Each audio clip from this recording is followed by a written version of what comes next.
नमस्कार, आप देख रहे हैं न्यूज़ वन इंडिया। मैं हूं आपके साथ ऋतु तोमर। आज महाराष्ट्र के बुलेटिन की शुरुआत करेंगे खबर के साथ दादरा नगर हवेली से। खबर जहां के सांसद मोहन देलकर आत्महत्या मामले में महाराष्ट्र के गृह मंत्री अनिल देशमुख ने बड़ा बयान दिया है।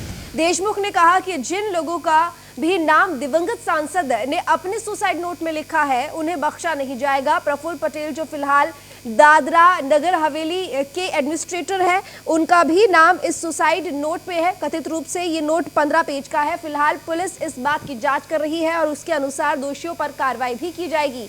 मुंबई में आकर आत्महत्या करने के पीछे आखिर क्या वजह थी, इन तमाम बातों से जल्द पर्दा उठेगा। अनिल देशमुख ने साफ कहा कि सांसद को न्याय दिलाने के लिए महाराष्ट्र सरकार के पास ज्ञापन आए हैं और हम उस पर संजीदगी से काम कर रहे हैं।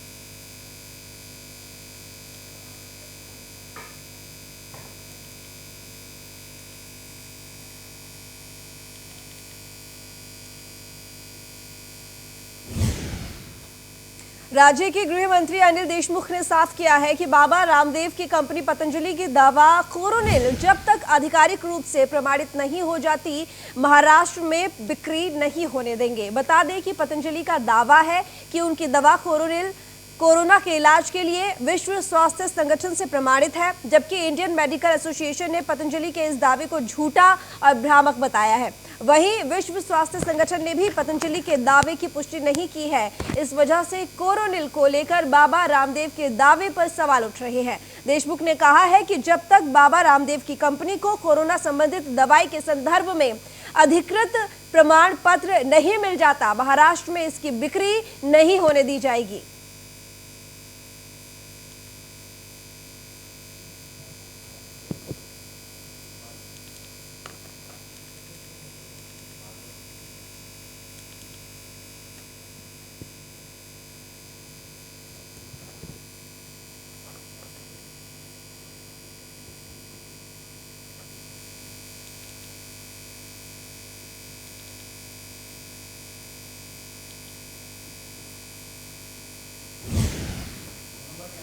वहीं मुंबई में बढ़ते कोरोना के मामलों को देखते हुए एक बार फिर से लॉकडाउन लगाया जा सकता है। कैबिनेट मंत्री असलम शेख ने कहा है कि अगर मुंबईकरों को फिर से लॉकडाउन नहीं देखना है तो उन्हें खुद और उनके परिवारों की जिम्मेदारी लेनी चाहिए। मुंबई में कोरोना संक्रमण के मामले बढ़ते ही जा रहे हैं। मुंबई लोकल आम लोगों के चालू होने के बाद कोरोना के मरीजों की संख्या बढ़ती जा रही है। इसके चलते प्रशासन की चिंता बढ़ गई है। फरवरी में कोरोना संक्रमण के मामले मुंबई में ज्यादा बढ़ गए हैं। तो बता दें आपको कि कोरोना ने एक बार फिर से रफ्तार पकड़ ली है। वहीं महाराष्ट्र की अगर बात की जाए तो लगातार संक्रमण बढ़ता जा रहा है। ऐसे में कयास लगाए जा रहे हैं, क्योंकि मंत्री ने संकेत दिए हैं कि लॉकडाउन एक बार फिर से लगाया जा सकता है अगर इसी तरह से कोरोना की रफ्तार बढ़ती रही तो मंत्री असलम शेख ने, कैबिनेट मंत्री असलम शेख ने यह कहा है कि अगर मुंबईकरों को फिर से लॉकडाउन नहीं देखना है तो उन्हें खुद और उनके परिवारों की जिम्मेदारी लेनी चाहिए। मुंबई में कोरोना संक्रमण के मामले बढ़ते जा रहे हैं। मुंबई लोकल आम लोगों के चालू होने के बाद कोरोना के मरीजों की संख्या बढ़ती जा रही है। इसके चलते प्रशासन की चिंताएं बढ़ गई हैं। फरवरी में कोरोना संक्रमण के मामले मुंबई में ज्यादा आए हैं।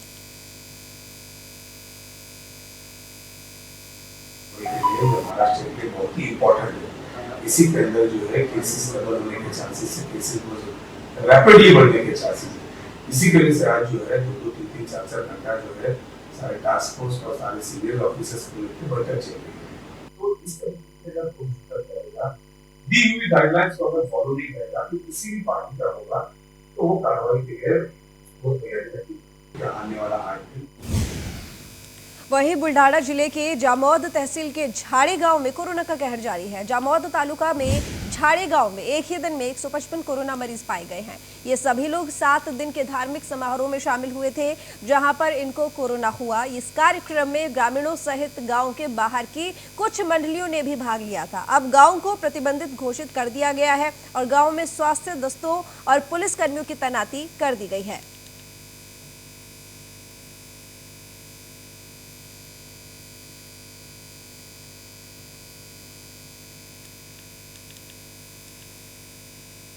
तो बता दें आपको, बुल्ढाना जिले के जामोद तहसील कि झाड़े गांव में कोरोना का कहर जारी है।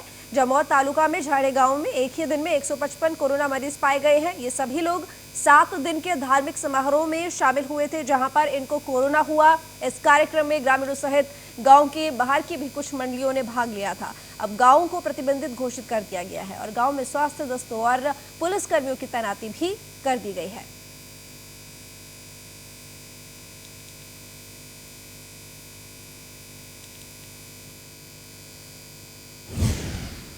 तो महाराष्ट्र में कोरोना में लगातार बढ़ते जा रहे हैं। इसी मुद्दे पर महाराष्ट्र के कृषि मंत्री दादाजी भुसे से बात की हमारे संवाददाता पीयूष तिवारी ने। महाराष्ट्र में कोरोना के मामले बढ़ते जा रहे हैं। हमारे साथ बातचीत करने के लिए महाराष्ट्र के कृषि मंत्री दादाजी भुसे जी हैं। सर, महाराष्ट्र में जो मामले बढ़ रहे हैं, सरकार इस पर रोकथाम के लिए क्या कुछ कदम उठा रही है? नहीं, ये सही बात है। क्या पूरे भारतवर्ष में अगर हम देखेंगे तो केरल अभी सबसे ज़्यादा है और 2 क्रमांक पे महाराष्ट्र के और प्रमुख 5 डिस्ट्रिक्ट में कोरोना के मामले बढ़ रहे हैं। सरकार इसके बारे में सख्त कदम उठा रही है। कई डिस्ट्रिक्ट में नाइट कर्फ्यू भी लगा दिया गया है और बड़े पैमाने पे चेकिंग की जा रही है। क्या सर पूरे राज्य में भी लॉकडाउन लगाने की योजना है? क्योंकि अफवाह ऐसी उड़ रही है या लोग कह रहे हैं कि हो सकता है लॉकडाउन और पूरे महाराष्ट्र में बढ़ा दिया जाए। नहीं, मैं नहीं समझता कि अभी लॉकडाउन की परिस्थिति है, लेकिन आज अगर हम उसके बारे में कुछ प्रावधान करेंगे तो मैं समझता हूँ कि लॉकडाउन की परिस्थिति नहीं आएगी। सर, महाराष्ट्र के लोगों से क्या कुछ अपील करना चाहेंगे? कैसे वो लोग कोरोना से बचें? मी महाराष्ट्राच्या तमाम नागरिकांना, जनतेला विनंती आवाहन करतो की कोरोनाचे पेशंट वाढत आहेत, कृपा करून आपण काळजी घ्या। देशाने, राज्याने जे काही नियम आपल्याला घालून दिलेले आहेत, फिजिकल डिस्टन्स ठेवणं, हात स्वच्छ धुणं, कारण नसताना कुठेही न फिरणं, मला वाटतं की या गोष्टींचं पालन आपल्याला करावं लागेल आणि म्हणून माझी विनंती आहे की आपण सर्वांनी या गोष्टींची काळजी घ्या, कोरोनाचा आपण पराभव करूया। जी बिल्कुल। तो ये थे हमारे साथ दादाजी भुसे, जिनका कहना है कि कोरोना से बचाव के लिए जो भी सरकार की ओर से गाइडलाइंस जारी होती है, जैसे 2 गज की दूरी, मास्क लगाना और सैनिटाइजर लगाना, वैसे जरूरी एहतियात बरते जाए। न्यूज़ ऑन इंडिया के लिए पीयूष तिवारी, महाराष्ट्र। वहीं मुंबई में कोरोना के नए मरीजों के ग्राफ में दूसरे दिन कमी नजर आई। बीएमसी के स्वास्थ्य विभाग के मुताबिक सोमवार को मुंबई में कोरोना के 760 नए मरीज मिले थे, जबकि मंगलवार को ये संख्या और गिर गई। मंगलवार को मुंबई में कोरोना के 643 नए मरीज मिले हैं। हालांकि सोमवार के मुकाबले मंगलवार को कोरोना टेस्ट ज्यादा हुए। सोमवार के मुकाबले मंगलवार को करीब 4000 ज्यादा लोगों की कोरोना जांच हुई है। सोमवार को 14000 लोगों का कोरोना टेस्ट हुआ था, जबकि मंगलवार को टेस्ट की संख्या 18000 रही। इसके अलावा राज्य में मंगलवार को कोरोना से 51 लोगों की मौत हुई, जिसमें मुंबई के 3 मरीज शामिल थे।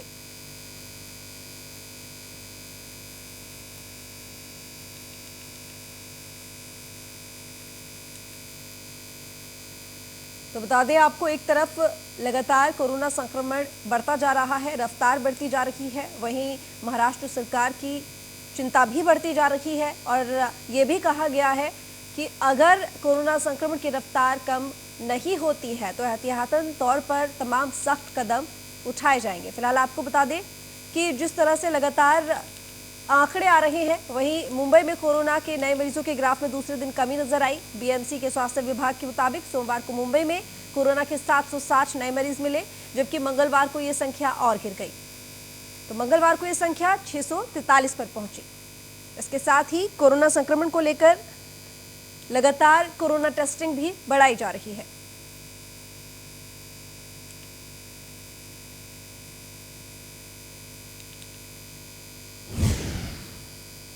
मुंबई में कोरोना के बढ़ते मामलों को देखते हुए बीएमसी ने सेंट्रल रेलवे और वेस्टर्न रेलवे के साथ मिलकर बिना मास्क वाले यात्रियों पर कार्रवाई करना शुरू किया है।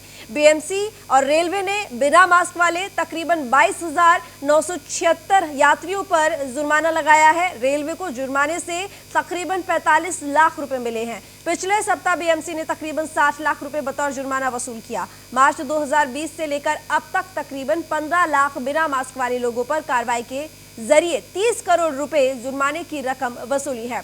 जुर्माना ना भरने वालों से साफ सफाई जैसे काम भी सजा के तौर पर करवाए जा रहे हैं। मुंबई शहर में जो कोई भी बिना मास्क के पकड़ा जा रहा है, बीएमसी और रेलवे के अधिकारी उसे 200 रुपए जुर्माने की रसीद थमा रहे हैं।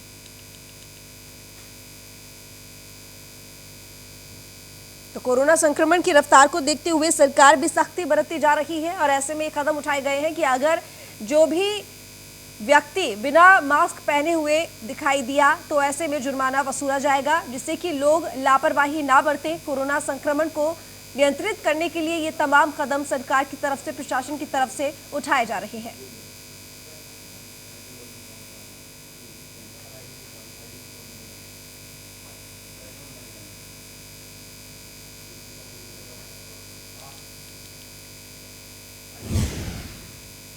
तो मुंबई के मंत्रालय में बड़ी संख्या में कर्मचारी और अधिकारी कोरोना वायरस से संक्रमित पाए गए हैं, जिसके बाद मुख्यमंत्री उद्धव ठाकरे ने मुख्य सचिव को निर्देश दिए हैं। मंत्रालय में 2 शिफ्ट में काम करने का नियोजन तैयार करें। जिन विभागों में वर्क फ्रॉम होम से काम हो सकता है, उन विभागों के कर्मचारियों से वर्क फ्रॉम होम कराने और मंत्रालय के कर्मचारियों को वैक्सीनेशन में प्राथमिकता देने के निर्देश दिए गए हैं। मंत्रालय आने वाले अधिकारियों और कर्मचारियों की मेडिकल जांच करने और मंत्रालय में बाहर से आने वाले लोगों की भीड़ कम करने का निर्देश दिया गया।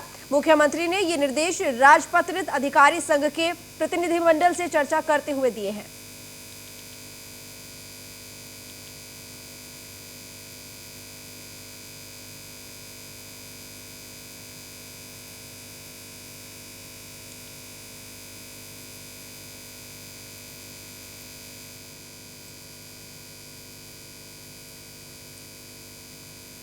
तो बता दें आपको, मुख्यमंत्री उद्धव ठाकरे ने कोरोना संक्रमण की रफ्तार को देखते हुए सचिवालय में 2 शिफ्ट में काम करने के निर्देश दिए हैं। इसके साथ ही ये भी कहा है कि अगर मंत्रालय में, यानी कि जिस विभाग में वर्क फ्रॉम होम से काम हो सकता है, तो वहां पर वर्क फ्रॉम होम कराया जाए। मंत्रालय के कर्मचारियों को वैक्सीनेशन में प्राथमिकता देने के भी निर्देश दिए गए हैं। मंत्रालय आने वाले अधिकारियों और कर्मचारियों की मेडिकल जांच कराने और मंत्रालय में बाहर से आने वाले लोगों की भीड़ कम करने का भी निर्देश मुख्यमंत्री उद्धव ठाकरे ने दिया। मुख्यमंत्री ने ये निर्देश राजपत्रित अधिकारी संघ के प्रतिनिधिमंडल से चर्चा करते हुए दिए हैं।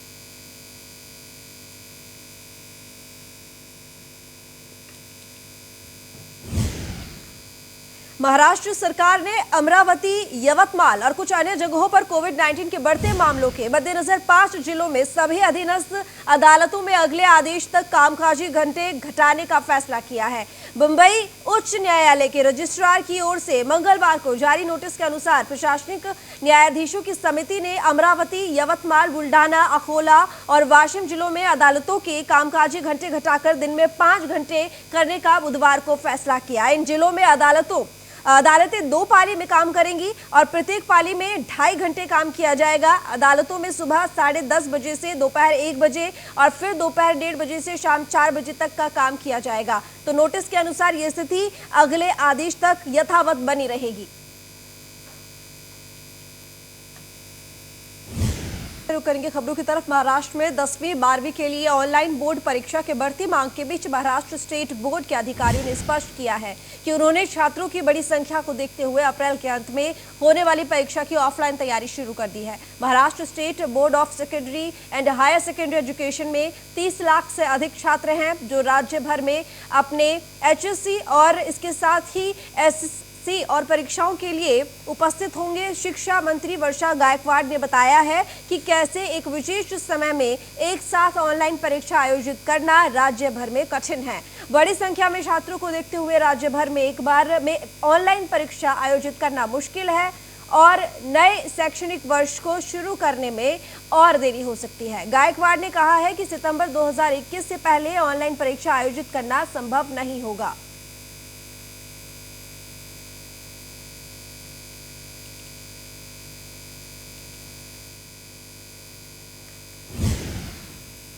मुंबई में कोरोना वैक्सीनेशन बढ़ाने के लिए बीएमसी ने फैसला लिया है। इस नए फैसले के तहत वैक्सीनेशन केंद्रों के पास स्वास्थ्य कर्मचारी और फ्रंटलाइन वर्कर्स के कार्यस्थलों की मैपिंग की जाएगी। मुंबई में स्वास्थ्य कर्मचारी और फ्रंटलाइन वर्कर्स को कोरोना का टीका देने में बीएमसी अपने लक्ष्य को पूरा नहीं कर पा रही है। इसको देखते हुए बीएमसी ने इस पर नया रास्ता निकाला है। सभी वैक्सीनेशन केंद्रों के कार्यस्थलों की मैपिंग अब बीएमसी करेगी।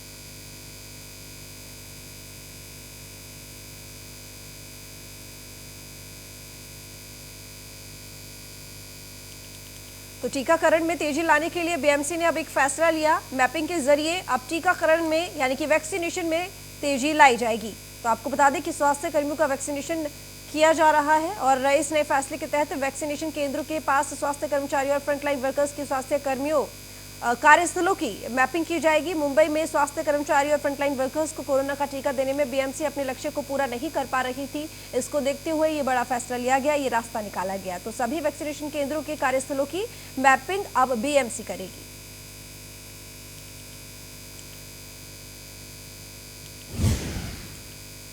मुंबई के विभिन्न इंफ्रा प्रोजेक्ट की रफ्तार बढ़ाने के लिए मुंबई महानगर प्रदेश विकास प्राधिकरण ने वर्ष 2021 से 22 के 12,969.35 करोड़ का बजट तैयार किया है। मंगलवार को प्राधिकरण के अध्यक्ष एकनाथ शिंदे की अध्यक्षता में 150वीं बैठक में बजट की मंजूरी दी। बजट में मेट्रो परियोजना पर सबसे अधिक 4,571.25 करोड़ रुपए आवंटित किए गए हैं। बाला साहेब ठाकरे स्मारक के लिए 100 करोड़ रुपए और भारत रत्न बाबा साहेब आंबेडकर स्मारक के लिए 260 करोड़ रुपए की व्यवस्था की गई है। साथ ही MMRDA ने मुंबई मेट्रो रेल कॉरपोरेशन को कुलाबा बांद्रा सिब्ज योजना के लिए 250 करोड़ रुपए का प्रावधान किया है। मेट्रो के 2 कॉरिडोर के लिए 1,700 करोड़ रुपए की व्यवस्था की गई है। इसके साथ ही दहिसर से DN नगर के बीच चलने वाली मेट्रो 2A कॉरिडोर के लिए 700 करोड़ 65 लाख रुपए और दहिसर से अंधेरी तक चलने वाली मेट्रो 7 कॉरिडोर के लिए 999 करोड़ 45 लाख रुपए का प्रावधान किया गया है। मोनोरेल परियोजना के लिए 120 करोड़ 20 लाख रुपए और Mumbai trans harbour link project के लिए 2900 करोड़ 35 लाख रुपए का प्रावधान किया गया है।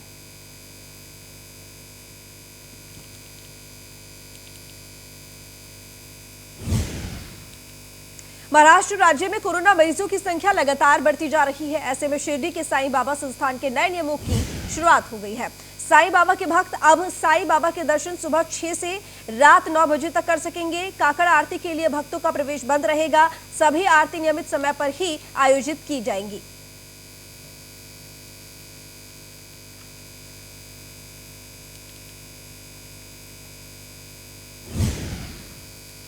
ठाणे जिले के कल्याण में मलंगगढ़ की यात्रा इस वर्ष कोरोना महामारी के कारण रद्द करने का निर्णय लिया गया है। कोरोना महामारी के कारण प्रशासन ने इस वर्ष सख्त उपायों को लागू करना शुरू कर दिया है। माघ पूर्णिमा पर कल्याण के पास महाराष्ट्र और अन्य राज्यों से भक्त मलंगगढ़ आते हैं और इस यात्रा में हिंदू भक्तों के साथ मुस्लिम भी श्रद्धालु दर्शन करते हैं।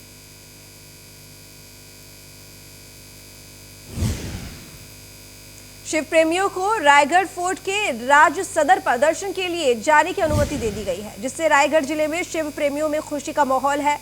रायगढ़ प्राधिकरण और पुरातत्व विभाग की ओर से यह निर्णय लिया गया है। 3 साल के बाद स्वराज की राजधानी किला रायगढ़ पर राज सदर के सामने से बैरिकेडिंग हटा दी गई है, जिससे शिव प्रेमियों और पर्यटकों के लिए राज सदर पर जाने का रास्ता खुल गया है। भीड़ और सेल्फी लेने पर प्रतिबंधित यहां पर लगाए गए हैं।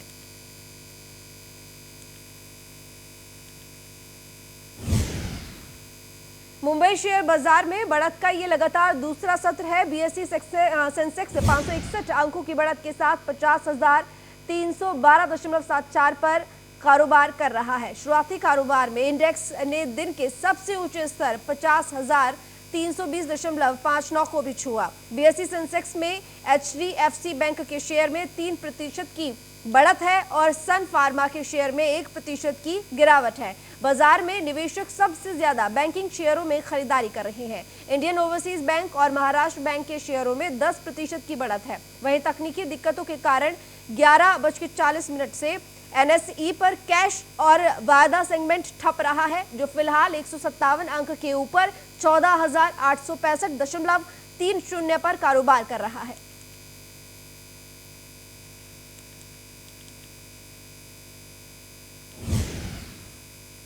वसई में दिखी बिजली विभाग की बड़ी लापरवाही, बुजुर्ग को भेजा 80 करोड़ का बिजली बिल। बड़ी खबर आपको बता रहे हैं कि बड़ी लापरवाही दिखाई दी है बिजली विभाग की। वसई में बुजुर्ग को 80 करोड़ रुपए का बिजली का बिल भेज दिया गया। बिल देखते ही बिगड़ी बुजुर्ग की तबीयत, बुजुर्ग को कराया गया अस्पताल में भर्ती। तो MSEDCL ने बिल में गड़बड़ी में जो हुई थी उसको सुधार कर लिया है। मीटर रीडिंग करने वाली एजेंसी की वजह से ये गलत बिल आया। मुंबई में बिजली कंपनी की एक बड़ी लापरवाही सामने आई है। वसई इलाके में रहने वाले 80 साल के बुजुर्ग को 80 करोड़ का बिल भेजा गया, जिसे देखते ही बुजुर्ग को सदमा लग गया और बुजुर्ग को अस्पताल में भर्ती कराना पड़ा।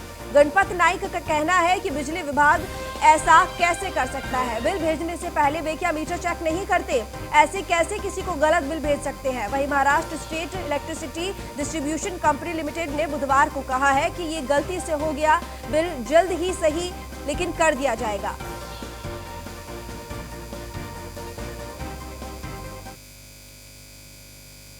रायगढ़ जिले के गोरेगांव में मांस तस्करी के लिए 8 गौवंशों की हत्या की गई। वहीं सूचना मिलने पर मौके पर पहुंची पुलिस ने 2 आरोपियों को गिरफ्तार कर लिया है। गोरेगांव पुलिस को सूचना मिली कि गोरेगांव के पुरार में गौवंश की हत्या की जा रही है। सूचना मिलने के बाद एक वरिष्ठ पुलिस अधिकारी के मार्गदर्शन में गोरेगांव के एक पुलिस दल ने उस स्थान पर छापा मारा जहां गायों का वध किया जा रहा था। कुल 6,33,000 का सामान जब्त किया गया और इस कार्रवाई में कुल 2 आरोपी गिरफ्तार किए गए हैं, जबकि एक आरोपी अभी भी फरार चल रहा है।